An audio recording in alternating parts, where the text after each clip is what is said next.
जैसा कि इन्हीं के प्रतिनिधि कह रहे हैं कि बीजेपी की मेयर उछल कूद ज्यादा कर रही है और उससे पहले मेयर भी कोई काम नहीं कर पाई और 4 महीने से कोई टेंडर नहीं हुआ। तो ये तो बीजेपी का ही मामला है और बीजेपी की सरकार है, बीजेपी की मेयर है और जो हारे हुए विधायक हैं वो भी बीजेपी से हैं, जिनकी आज जैसा कि मुख्यमंत्री जी कहते हैं उनकी बहुत चल रही है, लेकिन वो चल कहाँ रही है वो ये समझ नहीं आ रहा। क्योंकि कल प्रतिनिधि ने ही कहा कि पिछले 4 महीने से कोई टेंडर नहीं हुआ। इसका मतलब उन्होंने नायब सैनी जी के ऊपर क्वेश्चन मार्क लगा दिया है, भाजपा सरकार के ऊपर क्वेश्चन मार्क लगाया है कि भाजपा सरकार कुछ नहीं कर रही।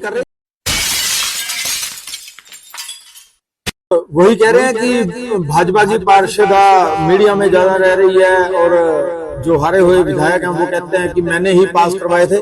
मैं तो उनसे ये कहना चाहूंगा वो एक बार लिस्ट जारी कर दें कि शहर के लिए वो कितने पैसे लेके आ चुके हैं और कितने पैसे और किस किस प्रोजेक्ट पे लगने हैं, ताकि बार बार ये कंफ्यूजन ना रहे भी ये काम कौन करवा रहा है। एक बार में ही सारे शहर को बता दें भी वो अपनी नानी के घर से पैसे लेकर आए हैं और कहाँ कहाँ लगा रहे हैं। कांग्रेस पार्टी तो लोक सेवा के लिए एक पार्टी बनी है और जो आज माहौल है, कल एक प्रतिनिधि हैं बीजेपी के, उन्होंने ही बता दिया है कि बीजेपी इस शहर के लिए क्या कर रही है और क्या करना चाहती है। हम तो पिछले 10 सालों से देख रहे हैं, जैसा कि इन्हीं के प्रतिनिधि कह रहे हैं कि बीजेपी की मेयर उछल कूद ज्यादा कर रही है और उससे पहले मेयर भी कोई काम नहीं कर पाई और 4 महीने से कोई टेंडर नहीं हुआ। तो ये तो बीजेपी का ही मामला है और बीजेपी की सरकार है, बीजेपी की मेयर है और जो हारे हुए विधायक हैं वो भी बीजेपी से हैं, जिनकी आज जैसा कि मुख्यमंत्री जी कहते हैं उनकी बहुत चल रही है, लेकिन वो चल कहाँ रही है वो ये समझ नहीं आ रहा।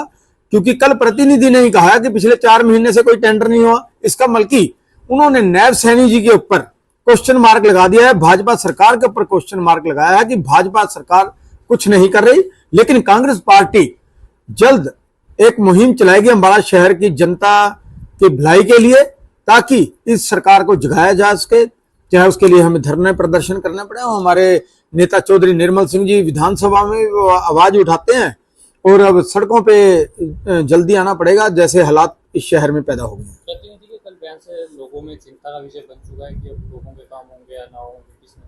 नहीं, इनकी नियति काम करने की नहीं है। अब वही कह रहे हैं कि भाजपा की पार्षद मीडिया में ज्यादा रह रही है और जो हारे हुए विधायक हैं वो कहते हैं कि मैंने ही पास करवाए थे। मैं तो उनसे ये कहना चाहूंगा वो एक बार लिस्ट जारी कर दें कि शहर के लिए वो कितने पैसे लेके आ चुके हैं और कितने पैसे और किस किस प्रोजेक्ट पे लगने हैं, ताकि बार बार ये कंफ्यूजन ना रहे भी ये काम कौन करवा रहा है। एक बार में ही सारे शहर को बता दें भी वो अपनी नानी के घर से पैसे लेकर आए हैं और कहाँ कहाँ लगा रहे हैं, और ताकि जनता में कन्फ्यूजन ना रहे। क्योंकि इसमें लोगों का तो कोई मेरे ख्याल से योगदान है ही नहीं है। जो प्रोजेक्ट पे जो भी पैसे लग रहे हैं ये तो ऐसे हालात पैदा हो गए हैं जैसे कोई अपने घर से लगाकर एहसान कर रहा हो जनता के ऊपर।